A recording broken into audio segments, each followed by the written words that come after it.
I'm talking to Philip Riddle, who's the Chief Executive of Visit Scotland in Edinburgh at Ocean Point. And we're going to talk about sustainability and Visit Scotland. So Philip, tell me, Copenhagen is happening behind you, few tens of miles across the sea. It's going to make a difference to tourism for the foreseeable future. Visit Scotland going to take advantage of the sustainability issues that come up from Copenhagen, and how are you going to avoid the problems? Well, tourism and sustainability are inextricably linked. So we live on the environment, we live by sustainability. We're also the greatest insurers of continued sustainability on all three counts. It has to be that balance between the economic sustainability, the social sustainability, and of course environmental sustainability. So there's no industry more dependent, but there's also no industry that has a greater insurance for the future. Why is it an insurance for the future?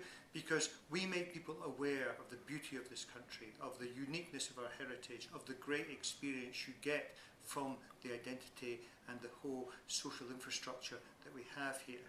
So we guarantee for the future by making it so attractive to people to come here and enjoy that experience.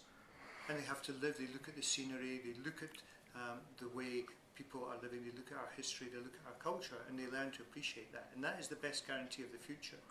Of course, we believe that will always be the case. I don't think Copenhagen is going to change that drastically.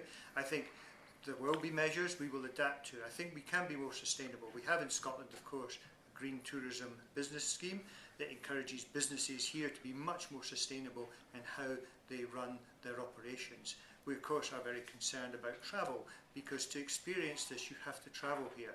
But we are optimistic that things can be done to make travel not only easier but more sustainable, having less impact on the environment. These things we will take into the future, but it's most important to maintain tourism, because by maintaining tourism we maintain our environment and our society. And the thing is that Visit Scotland has been one of the world's forerunners in understanding and appreciating its environment and recognising that the environment is its major stock in trade. So that's the trump card that you have, isn't it? Well, absolutely. I think we're all very conscious that this is the main reason, the backdrop you have in Scotland, the main reason why people come here. There's so many other things to do, there's so many activities that I could go on about. I know this isn't quite the place for that, but that background, that natural historical background, is so important to us. So we've taken a lead in that because we recognise its significance. It makes economic sense, as well as sense for the success of this industry and the sustainability of this industry. And we can look back and forward. Scotland's great heyday in tourism was as a great natural wilderness. In the 19th century particularly, people were coming north here to escape the pressures of industrialisation, to escape some of the pressures of too rapid economic growth. And we can still offer that today. We really see Scotland is still a wilderness within reach. It has that raw quality. And of course our national parks are doing great things nowadays. We have 2 national parks in Scotland doing great things to make sure we preserve all of that. And also, of course, the translation of the environment into a real object of appreciation for people that come back to Scotland on this homecoming effort that you've had this last year. That's been a major plus, hasn't it, to make people proud of Scotland? Absolutely. One of the great things about homecoming is we started with people in Scotland recognising how wonderful Scotland is.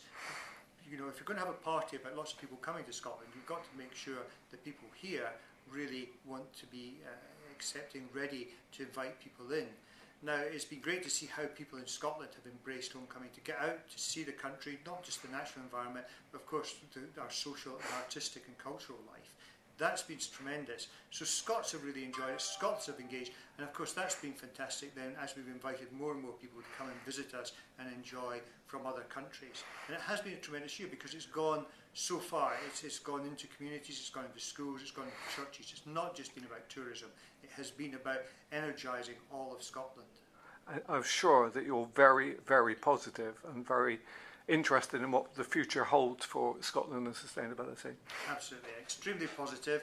I think the trends are on the right direction. I think it's about higher quality, higher value, valuing what we've got and making the most for the future and making sure we protect this great asset for future generations. Thank you very much.